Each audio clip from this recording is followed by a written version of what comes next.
Hey, it's Freitag. In this podcast, we interview business owners in New Hampshire and beyond to get their perspective on work, growth, and of course, the weekend. Join our host, Freitag marketing owner Jan Ziegler, as he interviews fascinating guests. We hope you'll enjoy this episode.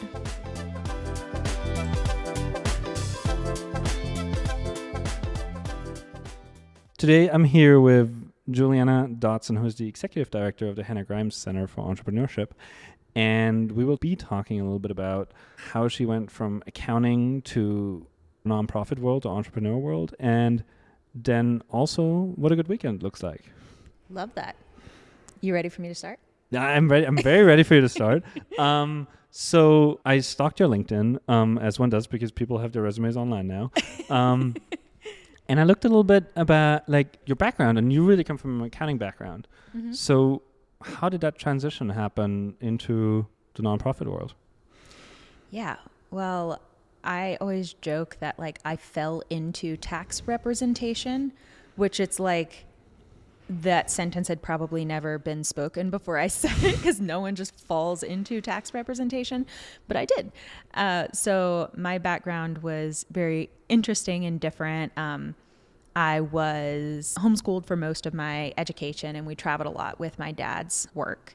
He was a builder and built monolithic domes, which are very interesting structures. And at the time, he was only like one of maybe 5 folks that were doing it.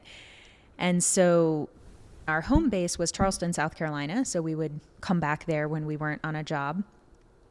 And that was like until I was like 10 or 11. And then our home base was Western North Carolina after that. So I've lived in a lot of different places. But when I chose my degree, it was a humanities degree. But right after graduating, I moved to Rwanda to teach English for a while. And I had already taught English in Pakistan. And when I got back, I was very burned out. But having been mostly financially independent since I was 16, I was just really, really tired. And I remember feeling like I don't want to make the investment in grad school or in a major decision.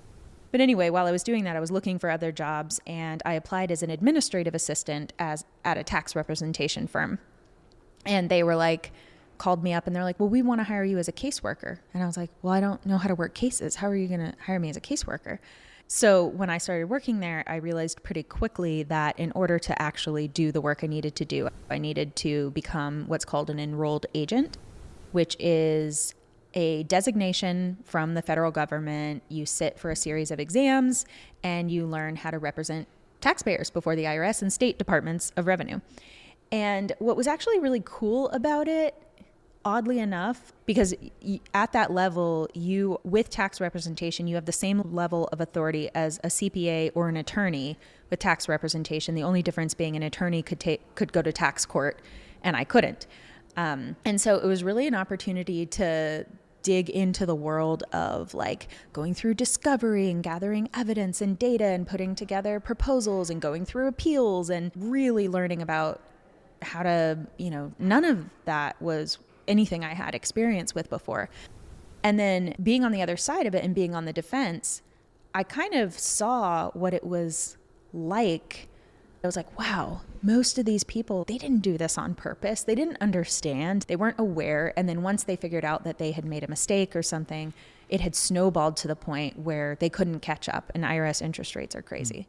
Well, because I think the interesting thing, like when it comes to taxes, especially like with business, is that some businesses that start out really successful and fast, they make a lot of money and then they put it right back into the business and they don't hold anything back for taxes. They don't think about it because they don't feel like they have a lot of money. Mm-hmm. And then they neglect that for 3 years because these letters come about 6 months later than what actually happens. Like, it's not uncommon. It's not uncommon at all. And like once I started doing this work, it was like everyone that I talked to about it, they were like, oh, that happened to me or my friend or whatever. It's like, it's super, super common. Well, on top of that, the IRS is not the best institution to give you actual information about what the hell is up. Like, oh, right. Yeah, I mean, they're wildly understaffed. Yeah, I find that like so interesting. So like, growing up in Germany and filing my first tax returns in Germany before moving to the US, like they tell you what you owe, like, and like this concept of like, I need to figure it out myself. Yeah. And then like and maybe like, and I get in trouble if I guess wrong. Yeah. Like, it's just so bizarre. Yeah. It's very intimidating. But I want to know, like, taxes are interesting, but tell me about Rwanda. How did that happen? How did you, with 18, 19, 20, decide to go to Pakistan and Rwanda to teach English?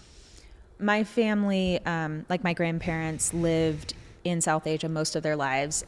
So their residence was there. So I lived with them while I taught English in Pakistan. I was teaching English as a foreign language minor, and I just really craved like cross-cultural experience because I never grew up thinking like, oh yeah, our country's got it all right. We're the only ones in the world that exist. You know, like I always grew up with a heightened awareness that a global viewpoint. And it, even though I think I've been to like 30 something countries, I still think Pakistan might be my best experience. I loved that culture. I loved the people.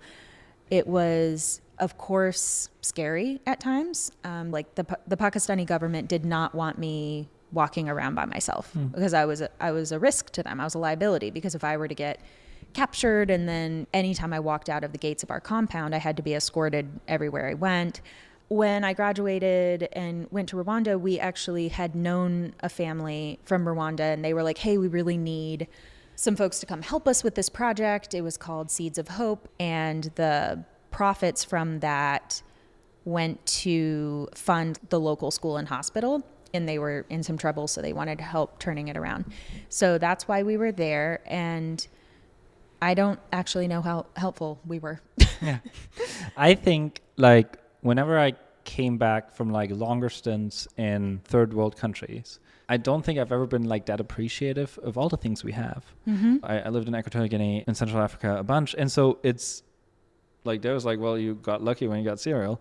And I'm still so overwhelmed by that, by the like that coming back experience. And then when we moved to New Hampshire for my kid's dad to work at Bensonwood in Walpole, I was like, you know, now I understand a fair amount of one part of the world of finance, but there's so many parts of the world of finance, and I'd really like to understand a more comprehensive picture. And so I joined a public accounting firm locally and worked there for 3 years. And then I got to learn about all sorts of other aspects of finance and accounting. And I had also done 10 years. I've done 10 years of a small business on the side that I closed last year, doing other aspects of finance like personal budgeting and money management. And while I was doing that, though, I was doing a lot of volunteer work for other things like I've always done, organizing, and when I was working at the public accounting firm, the tricky part was that a lot of my clients that were struggling with their businesses didn't necessarily have the resources to pay our firm to help them. That we were doing their bookkeeping or their tax returns or something, but they couldn't necessarily pay the firm for extra consulting time. So that's a like terrible place to be in. You're like, oh, I want to help these people, but we can't charge them for it. And I discovered the Hannah Grimes Center, and I was like thrilled. I was able to do the Radically Rural position like full time for a while, and then quickly added deputy director roles, and then became executive director a few months ago. Can you give me the 30-second elevator pitch on Radically Rural? Because, I mean, people should know, but maybe they don't. Yeah. Like, it's part of your programming at Hannah Grimes. And Hannah Grimes has all sorts of programming, you know, anything from coaching to startup incubator type stuff to just helping businesses with all sorts of expertise that they don't have, but also that summit. So the most brief version of Radically Rural is just that it is a community that we convene to shape and share ideas about rural life together. And we found that valuable for us. And so we thought maybe other people will find that valuable too. So as an example, one of the advisory group members that I have was going through a challenging succession, and so started something called Succession Club. And so other folks who might be succeeding a longtime founder or a longtime executive director would convene and kind of support each other. And that sort of having that relationship with her allowed me access to that group too, which has really helped in my founder succession too. And so it's like little kind of connections like that that actually benefit our region tremendously. I was on a call 2 days ago with our track leaders, and one of them from Missouri works for a journalism institute.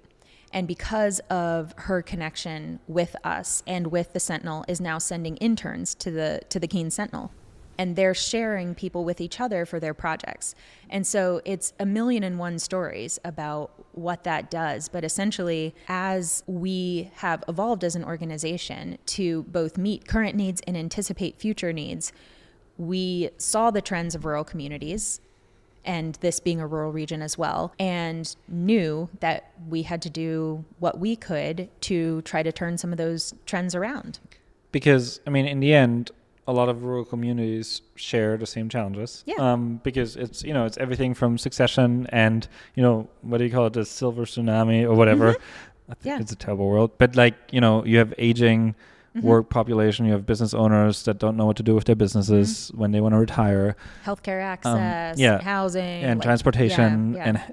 And I think it's really wonderful to have a platform where that can be shared across regions, because probably most communities have very well-meaning, hard-working people that are trying to come up with ideas, and the ability to just look across the country and find concepts and proven concepts that work and implement them is much easier than figuring out yourself. Exactly. And here's another example, which is not one that, we don't always gear our programming just around the needs that we have here locally, but we are about to embark on a long downtown infrastructure overhaul where our main street's going to be ripped up. And there's a lot of worry from businesses and other folks about how is that going to work? What is it going to look like? Well, how many main streets across the country have gone through that? So the virtual roundtable we have that's happening at the end of this month is about navigating downtown disruptions. And we're going to hear from some folks who have gone through it in South Dakota, in Mississippi, and they are going to be freely sharing templates, resources, ideas that they have on how to do that effectively. So that's an example of how convening our network can directly benefit us here, but also helps other people, because we've had a ton of registrations for that one already, because people are like, oh yeah, we've got to do that in a few years, or we're about to do that, or we're in the middle of it and we need help. Well, because it's in the end, it's inevitable, right? You cannot at some point you got to fix those pipes, exactly. Every 100 years, or put down that fiber that everybody. And it's not an uncommon issue, probably across the world, not just in the U.S. That happens, and not just here. Downtown communities already struggle staying open, and business is not the best because everything's online, and what are you going to do with that retail space? And so now you're not just the director of Radically Rural, and then you're now also the director of the entire Anagrams Center. What is your mission and vision for the next 5 years? Oh, that is a good question. What I can tell you, the long and short of it, is that I want to work to help our region transition to a more regenerative economic model. And that is a very complex thing to do, and it is a decades-long project. This isn't something that's going to happen overnight. I'm hoping that Anagrams can be a part of helping to pull some of the pieces together and connect some of the dots with. And in doing that, that essentially benefits beyond our region as well, because through the Radically Rural platform, we can kind of share as we go through the process. And there might be other rural regions in parallel who are doing that work.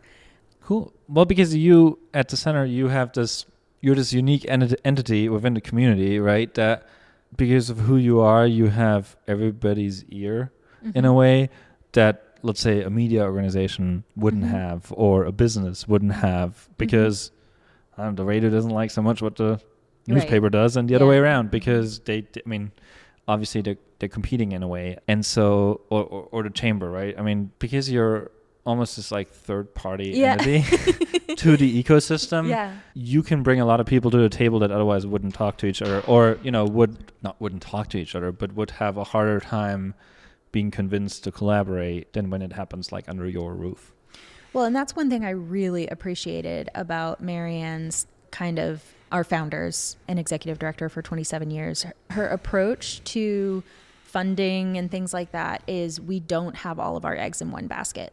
So we are not beholden to one funder or one way of thinking or doing things. It's spread out enough and more project-based so that we can be resilient and responsive and iterative, and we can think big and look ahead and all of those things with freedom.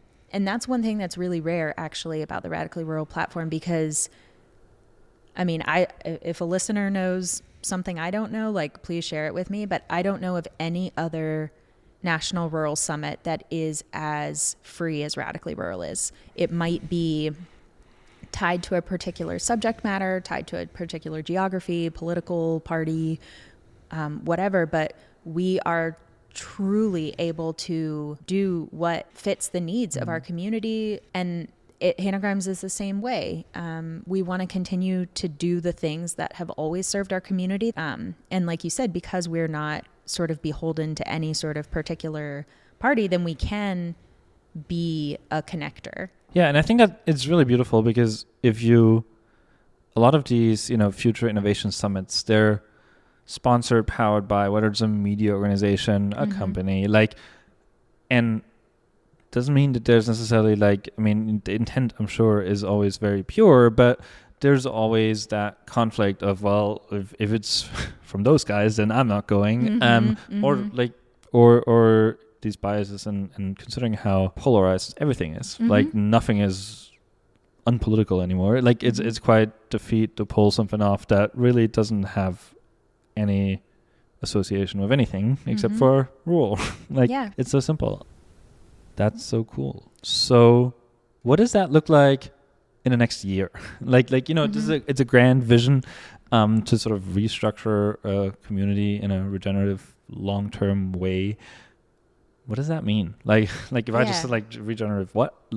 Yeah, you should stop by my office sometime and see my wall, and you would be like, she's totally lost it, but sort of have a little bit, not really, but once you wake up to some of the issues that we're facing in our world, you can't unsee it. It is difficult when you're trying to trace the issues to kind of figure out where they begin and where they end and what they're connected. But actually it's super, super simple too. It's incredibly complex to figure out how to implement it and do it and bring others along with you.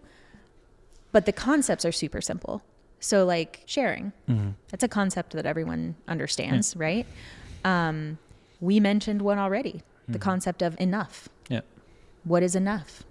How much do we all need? And connection, how can we stay connected with each other? So there's these different principles that are actually kind of simple, but then difficult to implement. So how it would look in the next year, keep in mind too, that running a nonprofit with a building to maintain and a full slate of programs is a full-time job as it is. But we will be working with a transition coach, and we're going to be spending time with our board, kind of sitting with the heart of Hannah Grimes and what is it going to look like in the future. So I think in about 6 months, I'll have a much better answer for you then. But truthfully, most folks in the community would know some aspect of what we did, but they might only have encountered one particular aspect of what we do. So a lot of people would be like, oh, Hannah Grimes so cool, they do so much. And it's yeah, what do we do? And they're like, oh, I know they have a marketplace, or I know this, but they can't really explain the full breadth of what we do and how it connects. And I think, from the marketer's perspective, I've been on your website countless times, and I looked at it today and I'm it's a lot. There's so many different things to look at. Yeah. And I think as a business owner, you have one idea of what Hannah Grimes is because you look at it from the business owner's lens and you say, okay, well, lots of resources. If I don't know how to use QuickBooks, I can probably find it a training. Yeah. Or if I when you're much earlier in the journey, if I have an idea, but I have actually no idea on how to make this into a real business, they can help me. But then there's, I mean, that's the smallest fraction of the population here are business, like people that are interested in business. Most people are not. And seems like your vision is much more encompassing of them as well, like much outside of business and entrepreneurship. Well, and that's actually is part of our kind of the next 6 months of like really revisiting how we tell our story, our mission, because we had a case study commissioned that was completed last year. And when you read the case study, it paints a picture, right, of the journey that Hannah Grimes has been on. And it's less about business for the sake of business, right? It's about bringing ideas to life. And so I think of us as sort of like a center for ideas. And you can bring an idea, and that idea might take the shape of a business, or it might take the shape of a nonprofit, or like an unincorporated community effort. Whatever shape it takes, it matters, but it doesn't matter all that much, right? Like it's all contributing to a vibrant community and a vibrant economy. So as an example, like we see the trades dying. And so can we put our thumb on the scale a little bit and figure out how what we're doing can help to regenerate some of that? And that could be in a hyper-local or regional lens, but the particular formula we have, it's a simple formula, but it actually really does work to get a lot of shit done. Yeah. And I think it's so fascinating. I was just thinking about a bunch of stuff because on one hand, I feel like the nonprofit community here is incredibly connected. Like they have a million touch points and really everybody knows everybody. And you know, when they need resources, they need help with resources, whether it's, you know, grant writing, whatever they need, they can find. The business community is much more fragmented. Like I think there's so many large businesses out here that nobody really like. I mean, somebody knows them, but like they're not really integrated in the community. And I'm not sure if that's because, you know, business people are business people and they're like, I'm here making my money and like I don't want to talk to people. Like I get that too, right? But at the same time, I feel like that it behaves very differently than a nonprofit. Probably also because nonprofit people are much more community minded than necessarily business people. But I think we need both. Like exactly. Well, and it's kind of like I was saying, the community minded folks find each other, whether they're nonprofits or businesses or anything. And people with like values and like networks will find each other. But all of them sort of need the same sorts of skills. Like no matter what shell your idea goes in, you need to know how to tell your story. You need to know how to manage money. So that's why our programs kind of work for nonprofits and businesses. But I understand what you're saying about the fragmentation in the business community. And I think there's a couple things at play. Like one is that business owners are typically so busy and they're like really tired a lot of the time. And not that nonprofit folks aren't, but nonprofit folks oftentimes have to work with each other by design because of how overlapping their programs are, or the spaces that they occupy tend to overlap or whatever. But I imagine that part of it is just like, or maybe not knowing how to get connected with other business owners. And I think there's so many businesses here, you know, there's definitely some rural areas where it's like a couple of big businesses and a few small businesses and that's it, right? But we are very diversified, which is a good thing. And then I know, like, you're talking about some of the big businesses that no one knows. I have heard from, like, Marianne, that in her experience, some of those bigger businesses used to be more engaged with community, but when they got sold, they weren't as engaged with community. So I think it also, like... For me, it's always... I always think, and I mean, honestly, I've about zero experience in fundraising. But whenever I hear nonprofits asking for something, you know, like they're thinking about this and it's not, you know, objectively a lot of money, let's say $10,000. I always think to myself, it can't be that hard to find that around here. Like, because I think $10,000? Like, because there's so many businesses, there's so much, like so many large businesses, like really large, you know, corporation level businesses. And I'm not like that. I feel like it's almost like if we can get them integrated in the community and like a little bit more, that amount of money is irrelevant, right? Like to those businesses, and you just have to somehow get in front. And I'm not trying to discredit the people that have tried, because I'm sure that a million people have tried.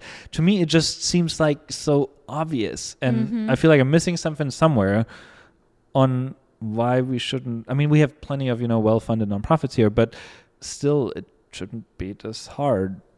And it is, which is interesting. Like in some ways, it's not, right? Like there's some organizations or businesses that you can go to and like reliably depend on that. And I have noticed since being in this position that people can kind of, I don't know, it's an odd power dynamic too that can be challenging to exist in. But if everyone just gives like a small percentage like of their business profits, then you've got a lot right there. No, it's interesting. But let's change gears a little bit. At It's Freitag, we also talk a lot about what a good weekend looks like, because Freitag Friday. So you have small-ish kids. What does a good weekend look like for you? What do you do? I would say a good weekend for me, I'll go with like pretty much what's typical, which is like a Friday, we do family game night. And so my favorite game is Settlers of Catan. And Yes, me too. Really? Yes. Oh my God. I just actually taught my 6-year-old adult Catan. Yes, same. I was just going to say, so I have 6, 7, and 9, and we play. Yeah. Legit play. I taught him like 3 days ago. And he is obsessed. Obsessed, right? Yeah. And it's like so much fun, because it's like, unless you want to like really go at each other, you can't play one-on-one. So having like extra people to play is awesome. And so we play a lot of different games, and we've done that for, I don't know, about almost 6 years, like since my youngest was a baby. And then typically, Saturdays are just a lot of chores, but we also have a very sweet little town called Westmoreland. Oh, you know it because you live there. I live it. Yeah, I'm right there. And so we'll do a lot of exploring in the woods. We sometimes visit Barn and Thistle and get something to eat, or visit our friends across the street. Usually there's a birthday party going on with 3 kids. There's always a birthday party. Sundays, I would say, are kind of similar. And then we have family movie night on Sunday nights, and we alternate picking a movie. And different weekends for different things. Like I tend to be very like active in the community. So there's like oftentimes something going on, like I'm speaking here or going to visit here. And I try to bring my kids along with me as much as I can.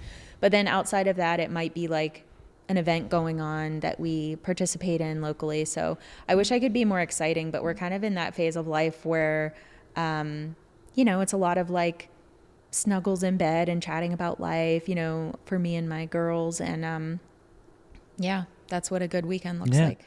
And I think it's funny because I talked to Caroline Tremblay about her good weekend, and she's like, oh, we go do this and go do that. I'm like, where do you find the energy? I found it very incredible, because for us, I would say like a good weekend consists of like one cool activity and then a lot of laundry and dishes and all the things that like we never got to Thursday, Friday.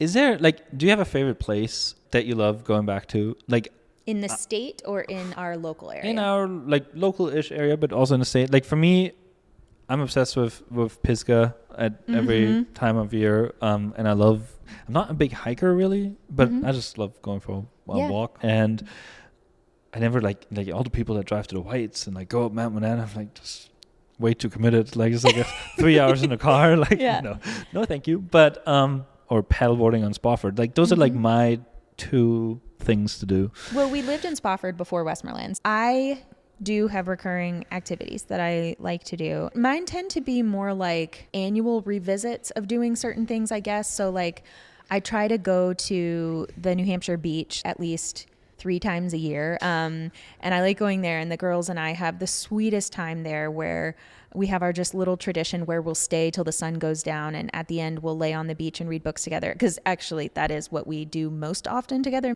I do love hiking. I have a friend that, we did the Monadnock Sunapee Greenway. So there's these recurring things that are building memories in my kids. It's really like, if I think back about, my childhood, which has the same regular themes through the years that now are like these core memories, I think they're mostly because my parents just were very routine. Like I don't think they put that much thought into it. It's just my dad liked going to the Netherlands, and so we went to the Netherlands every year. Things like that. Yeah. Exactly. It's like, but we do this every year. My kids said that about a couple of Christmas traditions this year, and I was like, dude, we did that once. Like, I don't know when that became a tradition, but yeah. Yeah, it's like we have, like, that needs to happen.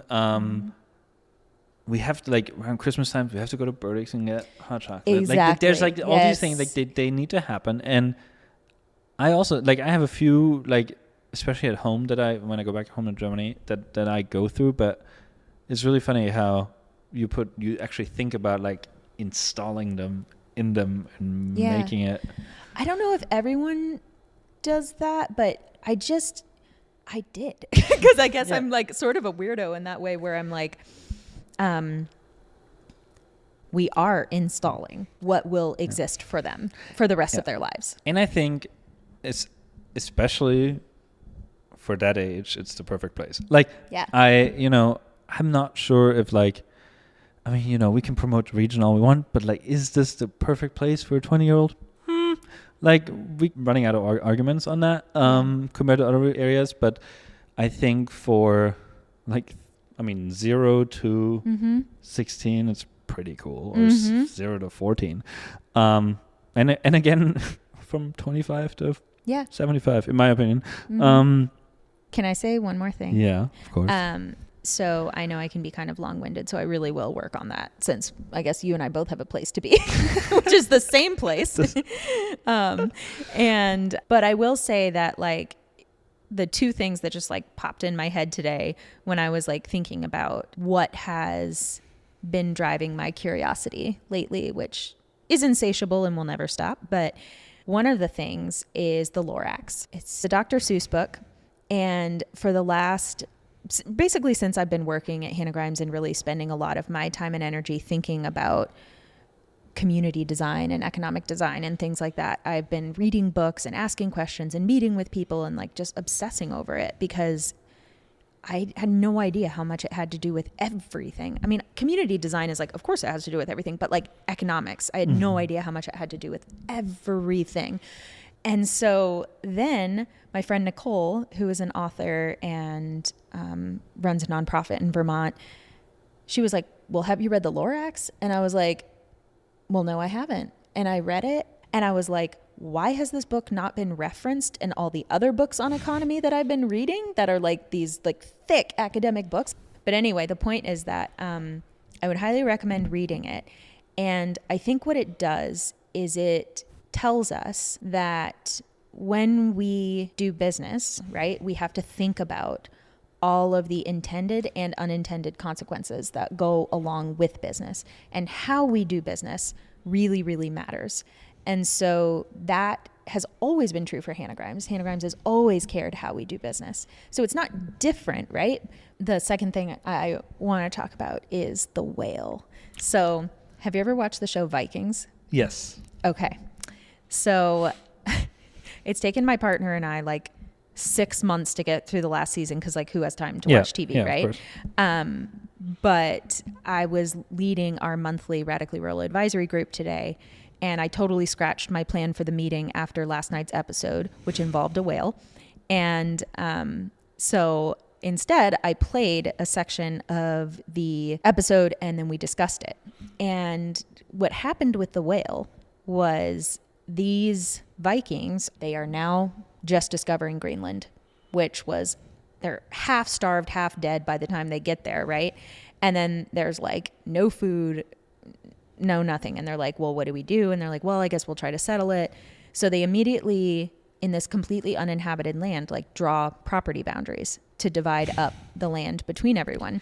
And then this whale washes up, and everyone is elated, because they're like, oh my gosh, like, this is going to save us. Like, it's clothing that we can make. It's fuel that we can burn, and there's more than enough for everyone. And one dude's like, well, you can see it washed up on my property, so this whale is mine. And the other people are like, what? Like, you know, they didn't say this, but it's like, we just drew these boundaries like yesterday. Like, really? And then the guy spends all this time like building fences around the whale to try to protect the whale. And that didn't go well, and they killed each other, which happens a lot in Vikings. But what it made me think of and prompted, you know, questions about is like, we have a world where property boundaries have been drawn and where our economy works in a certain way and we work in a certain way, and we can live in that world. But what principles of sharing and distribution do we want to bring into the economy of the future? Because I think that will be a necessary component of survival.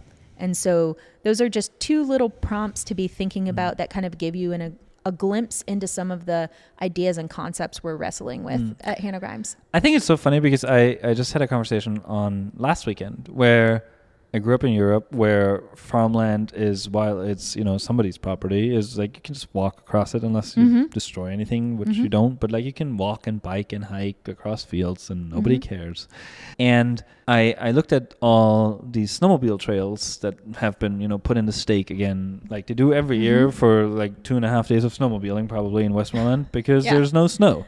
So sadly. And I was thinking like how it's such a unique thing that they still put in so much effort in maintaining trails, like just this volunteer club, right?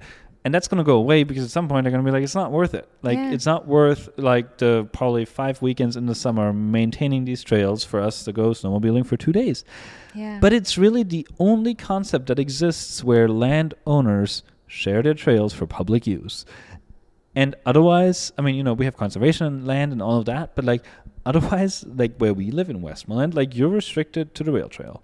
Like that's the public land. You get to walk and bike and hike and ride a horse maybe up and down. And that's it. And I thought, I was like, why doesn't this like land use concept at the snowmobile trails, why doesn't this exist year round? Don't like all of our dairy farmers in Westmoreland have some pathways that they could declare? And couldn't we build somehow a cool network of trails that people could hike and bike and walk? Yeah. That makes up more than like this. I love the rail trails, but they're so dull. Like they're straight, they're flat. It's so boring. Yeah, and actually when we were on the Monadnock-Sunapee Greenway, there were kind of like the snowmobile trails, like people gave permission for the Monadnock-Sunapee Greenway to pass through their properties and stuff like that. And we actually did a session at last year's summit for Radically Rural about, I think it was called like mending fences, about like, you know, kind of the boundaries of property and how to manage land together. I mean, Lake Champlain, we manage with Canada, you know, like we're managing like these amazing like sacred places. Yeah, and I mean it's really funny because you think the Europeans, they have way more borders in way like smaller spaces, and somehow they manage. I mean, which I don't think it really hurts anybody. Like I don't think that like there's not big uproar among farmers because too many people are walking through their fields. But anyways, that's like similar to the whale and the boundaries. You know, hopefully we can keep having more conversations in the future, because I actually just started a cohort that's going to last until March called Surviving the Future. And there's 55 people from, I think, every continent. So like what Hannah Grimes is doing now is we're doing what we've always done that works really well for our community, constantly improving, constantly iterating. But we're also wrestling with things that we don't really know yet and that we're figuring out. And, you know, in 6 months, my answer might be different, but the heart and soul of Hannah Grimes is bringing ideas to life and using the tools that we have to meet current needs in our community and anticipated needs in the future. And for us to really wrestle with regenerative economic practices is us meeting needs of right now and of the future. Well, that was great closing words. Thank you, Julianna. You're welcome. I mean, you're not hard to find, but how do people find you? I would say, so either the Radically Rural or Hannah Grimes website, both have contact pages. So hannahgrimes.com. If you want to email me personally, it's julianna@hannahgrimes.com. We had a virtual assistant go through our last business lab. And so getting in touch with me will be easier than ever. Because I don't know about you, but my email inbox is a crazy place. Cool. Well, thank you. You're welcome. Thank you for having me. Well, that was a great conversation. We hope you enjoyed this episode. If you did, please give us a nice review wherever you're listening to this. It really means the world. And our episodes drop every Friday, so stay tuned for more insightful chats from It's Freitag.